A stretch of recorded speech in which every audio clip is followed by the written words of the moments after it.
জয়ে ফিরলেন বরিশাল। টসে জিতে বোলিং এর সিদ্ধান্ত নেয় বরিশালের অধিনায়ক তামিম ইকবাল এবং ব্যাটিং এ পাঠায় দুর্বার রাজশাহীকে। দুর্বার রাজশাহী তাদের ওপেনার মোহাম্মদ হারিস এবং জিসান আলম, তাদের শুরুটা বেশ ভালোই ছিল। মোহাম্মদ হারিস তিনি ১৬ বল খেলে ২২ রান করেন, তার ইনিংসে ২টা ৪ এবং একটা ৬ ছিল। এবং জিসান আলম তিনি ২৭ বলে ৩৮ রানের অসাধারণ একটা ইনিংস খেলেন, যেখানে তিনি ৩টা ৪ এবং ৩টা ৬ মেরেছিলেন। তারপর আসেন ক্যাপ্টেন এনামুল হক বিজয়, তিনি ৩৫ বলে ৩৯ রানের একটা ইনিংস খেলেন, যেখানে তিনি ৫টা ৪ মারেন।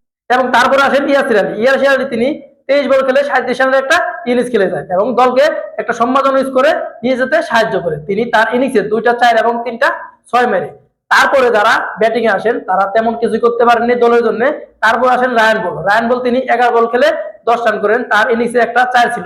এবং এরপর যিনি আসেন তিনি হচ্ছেন আকবর আলী ৯ বল খেলে ১৫ রানের একটা ইনিংস খেলেন এবং ৪ উইকেট হারিয়ে দলকে ১৬৮ রানের একটা স্কোরে নিয়ে যায়।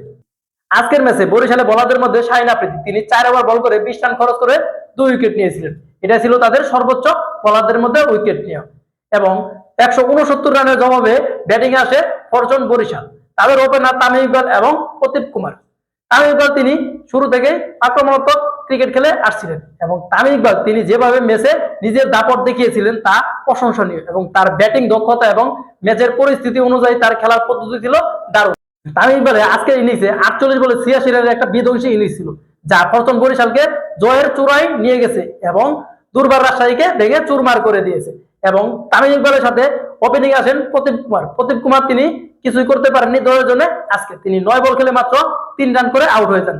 তারপর আসেন কায়েল মার্স তিনি ১১ বলে ২৪ রান করে, যেখানে তার ৩টি ৪ এবং ২টা ৬ মার ছিল।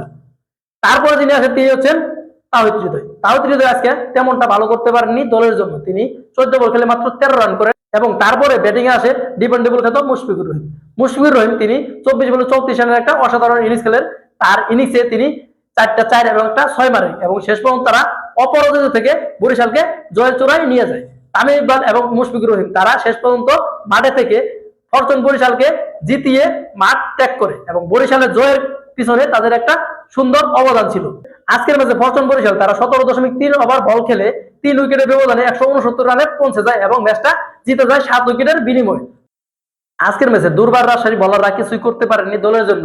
অন্যদিকে ফরচুন বরিশালের ব্যাটাররা রীতিমতো হেনস্থা করেছেন দুর্বার রাজশাহী বলারদের। তবে আজকের ম্যাচের আলো কেড়ে নিয়েছে তামিম ইকবাল এবং মুশফিকুর রহিম। তাদের যে অসাধারণ একটা জুটি এবং তাদের যে বন্ডিংটা ছিল, তারা যেভাবে ম্যাচটা শেষ করেছে সেটা ছিল এক কথায় অসাধারণ, আনবিলিভেবল। তামিম ইকবাল ম্যাচে ফিরেছে, এটা আমাদের জন্য অনেক খুশির খবর। তামিম ইকবালের ফ্যান্সদের জন্য অনেক খুশির খবর। এবং মুশফিকুর রহিম তিনিও অসাধারণ একটা ইনিংস খেলেছেন এবং তামিম ইকবালকে সঙ্গ দিয়েছে এবং শেষ পর্যন্ত তারা ম্যাচটা জয় করেছে। যা ফরচুন বরিশালের জন্য এই ম্যাচটা অনেক গুরুত্বপূর্ণ ছিল এবং গুরুত্বপূর্ণ ম্যাচে তারা জয়লাভ করে। এবং এই জয়ের ধারাবাহিকতা যেন ফরচুন বরিশাল বজায় রাখতে পারে, এটাই ফরচুন বরিশালের ফ্যান্সদের লক্ষ্য থাকবে।